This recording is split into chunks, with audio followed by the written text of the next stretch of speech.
Hello everyone, my name is Deepak Kant Singh and I am from Prayagraj. So pursue my BTech degree from National Institute of Technology Raipur in 2021. So आज हम बात करेंगे staircase के बारे में। तो staircase क्यों देते हैं? सबसे पहले स्टेयरकेस का काम होता है कि हम एक ग्राउंड लेवल से फर्स्ट फ्लोर तक जा सकें ऊपर, इसलिए हम स्टेयरकेस प्रोवाइड करते हैं। अब स्टेयरकेस प्रोवाइड करते हैं तो जैसे हर जगह स्टेयरकेस आप देखे होंगे कि अलग अलग होते हैं। जैसे रेजिडेंशियल बिल्डिंग में जो स्टेयरकेस होते हैं छोटे होते हैं और इनके जो साइज़ होती है वो छोटी होती है। और जो अगर आप देखेंगे कि जो पब्लिक एरिया है जैसे रेलवे स्टेशन हो गया, मॉल्स हो गए, इनकी जगह पे देखेंगे तो आप देखेंगे कि जो स्टेयरकेस का साइज़ है काफ़ी बड़ा होता है और जो इनके जो राइज़र भी होते हैं वो छोटे छोटे होते हैं।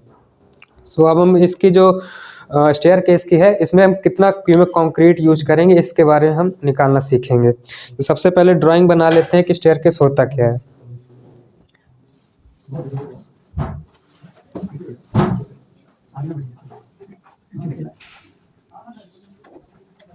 बोलते भी रहो, ये तो बना रहे ये इसका ये हमारा प्लिंथ बीम होता है। ये हमारा प्लिंथ बीम होता है, ठीक है। ये हमारा वेस्ट स्लैब होता है जिसपे जो स्टेयरकेस के जो स्टेप्स होते हैं वो इसके ऊपर होते हैं।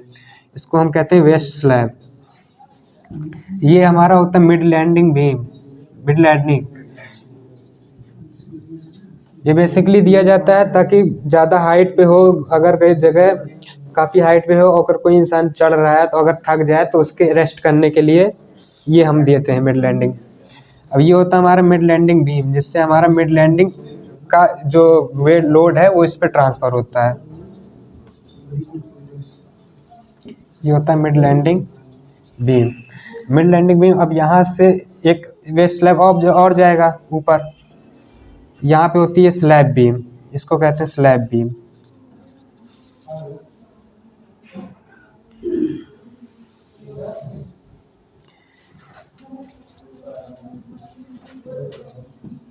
Waste slab.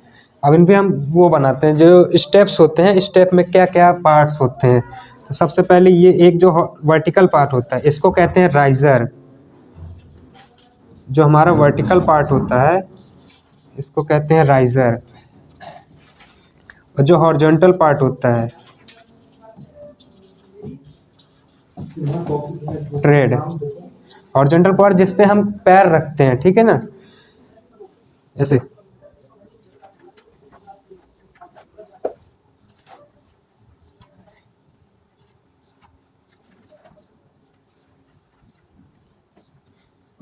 तो ये जो पार्ट है ये इसको कहते हैं हम राइजर और इसको कहते हैं ट्रेड। अब हम इसके निकालते हैं क्वांटिटी के। हमको क्वांटिटी कैसे निकाली जाती है? जो वेस्ट स्लैब हो गया, मिड लैंडिंग बीम हो गई, mid landing beam, mid landing, और जो इसका सेम जो ये पार्ट है इसका जस्ट अपोजिट सेम स्लैब होगा। अगर हम इसका निकाल लेंगे कंक्रीट तो इसका भी उतना ही होगा, है कि नहीं? तो इसके लिए जब वेस्ट स्लैब के लिए निकालते हैं तो हमको क्या, वेस्ट स्लैब कंक्रीट निकालने के लिए चाहिए हमको 3 dimension, length, width and height. हमको लेंथ जो वेस्ट स्लैब होती है जो हम नॉमिनल देते हैं इसकी होती है 150 mm। जो ये विड्थ होती है, ये विड्थ इसको ये होती है 150 mm। अब हमको चाहिए ये लेंथ, ठीक है ना सर? तो अब जब अगर हम स्टेयरकेस को टॉप से देखें तो टॉप से कैसे दिखता है? ऐसे सिर्फ ट्रेड देखेंगे ऊपर से, अगर टॉप से देखेंगे तो ये जो ट्रेड है इसके जो साइज होता है ये हम लेते हैं 1175 mm, ठीक है। अब हमको 2 डायमेंशन मिल गई, एक डायमेंशन 150 mm इसकी विड्थ और एक ये साइज 1175 mm। अब हमको तीसरी डायमेंशन चाहिए इसकी लेंथ, वेस्ट स्लैब की लेंथ कितनी है। तो लेंथ निकालने के लिए हम क्या करेंगे, ये ऐसे यहाँ से लाइन खींचेंगे ऐसे और इसको मिला देंगे। यस, अभी ठीक है। अब क्या करो तुम, जो ये वेस्ट स्लैब ऐसे डायमेंशन दिखा दिए ना, तो कैसे वॉल्यूम इसका कैलकुलेट करते हैं बता देना बस। वेस्ट स्लैब का ना, हाँ, निकालने मत बैठ जाना। निकालेंगे नहीं सर, उसमें तो मैं वो नहीं लिया तो निकालूंगा क्या।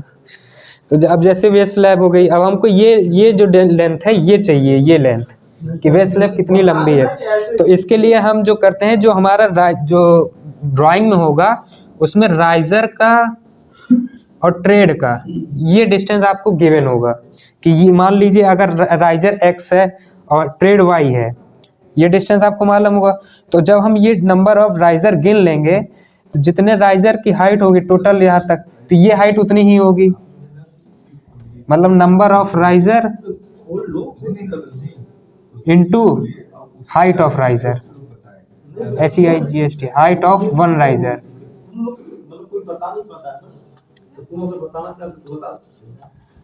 Height of one riser. अब इसी तरह हम ट्रेड का करेंगे, तो ट्रेड जैसे एक यहाँ तक आ गया, एक ये डिस्टेंस, फिर इस ट्रेड की डिस्टेंस आ गए, तो इसी तरह जितने ट्रेड्स होंगे उनको जोड़ लेंगे, तो उनसे जोड़ने के जो आएगा ये हमारे ये डिस्टेंस मिल जाएगा। तो ये डिस्टेंस हो जाएगा number of trade into width of one trade. अब आप देखेंगे कि ये जो एरिया हमको ये डिस्टेंस मिल गया, ये डिस्टेंस मिल गया, तो ये कुछ पाइथागोरस प्रमेय कुछ बना रहा है, पाइथागोरस थ्योरम। तो हम पाइथागोरस थ्योरम से इसकी वैल्यू निकाल लेंगे। ये मान लो 9x 9y और ये हो गया 9x। अब ये दोनों वॉल्यूम क्वांटिटी पता है हमको, तो हम इसकी ये निकाल लेंगे लेंथ कितना आएगा। तो पाइथागोरस हम लेट सपोज कि z वैल्यू आ रही इसकी वैल्यू यहाँ से यहाँ तक z वैल्यू आ रही, ठीक है। तो z आएगी, तो अब इसके लिए हमको वॉल्यूम निकालना है कंक्रीट, कितना निकलेगा, एक डिस्टेंस ये रहा, दूसरा डिस्टेंस ये रहा और तीसरा डिस्टेंस ये रहा। तो 150 into 1175 into z,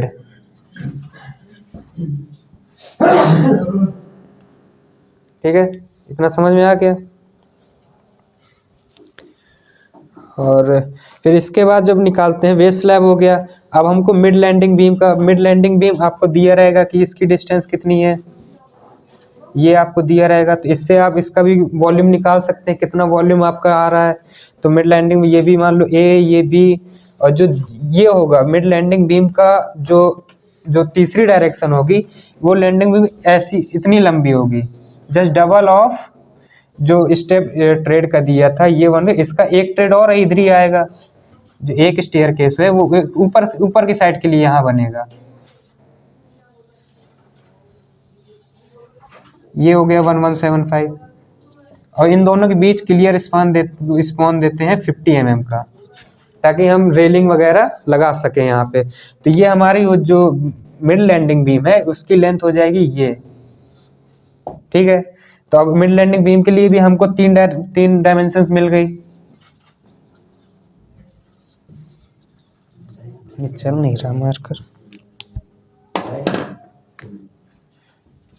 mid landing beam के लिए तीन डायरेक्शन क्या क्या है, ये ए यहाँ से यहाँ तक, ये बी यहाँ से यहाँ तक, तो ए क्रॉस बी क्रॉस ये, अब ये डिस्टेंस ये हो गया सी, ये इसका वॉल्यूम हो गया, इसका कंक्रीट। अब हम निकालेंगे mid landing beam, mid landing का जहाँ पे हम लोग मतलब रेस्ट करते हैं। तो मिड लैंडिंग बीम के लिए क्या होता है कि जो अब डायमेंशन होती है, एक डायमेंशन ये हो गई मिड लैंडिंग बीम की थिकनेस, और ये मान लो ये मिड लैंडिंग बीम है आपकी पूरी, ऐसी तो होगी मिड लैंडिंग बीम। इसका भी जो डायमेंशन एक होगी सी होगी। अब इसको कुछ भी मान सकते हैं, जो भी आएगा ड्राइंग में दिया रहेगा आपके लिए, इसकी ये तो इससे इसके इन डायमेंशन से भी हम मिड लैंडिंग की वॉल्यूम निकाल लेंगे। तो इसका भी कुछ सपोज कर लेते हैं, जे के एल वाई सी, ये तो सी ही रहेगा।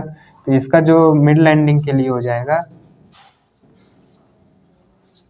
मिड लैंडिंग के लिए कितना हो जाएगा, जे के इंटू सी, जे के इंटू सी, ठीक है।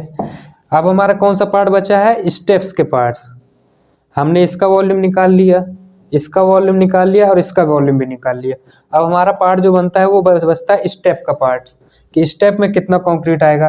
तो हम सबसे पहले तो नंबर ऑफ स्टेप्स काउंट कर लेंगे, कितने नंबर ऑफ स्टेप्स हैं पूरे स्टेयरकेस में एक तरफ, तो उसके मल्टीप्लाई कर देंगे 2 से, तो दूसरी तरफ का भी निकल आएगा। तो नंबर ऑफ स्टेप मान लेते हैं Z है, ठीक है। अब जब एक स्टेप हम देखेंगे तो एक स्टेप ऐसे कुछ है, ऐसे, ये है एक स्टेप। तो हमको राइजर दिया हुआ है, राइजर दिया कितना y और ये दिया ट्रेड y। तो अब हम इसका एरिया नहीं निकाल सकते क्या? जो ट्राइंगल का एरिया होगा कितना 1/2 height, 1/2 height into base x into Y, तो हमारा हो गया एरिया। अब एरिया में अगर हम जो ये स्टेप है, स्टेप की जो चौड़ाई होगी, इसको अगर मल्टीप्लाई कर देंगे तो इसका वॉल्यूम भी निकल आएगा। तो इसी में अगर मल्टीप्लाई कर दें हम इसका 1175 mm, तो ये हमारा आ जाएगा वॉल्यूम कितना स्टेप का, एक स्टेप का। तो इसी तरह सारे स्टेप्स का निकाल लेंगे, ठीक है। धन्यवाद।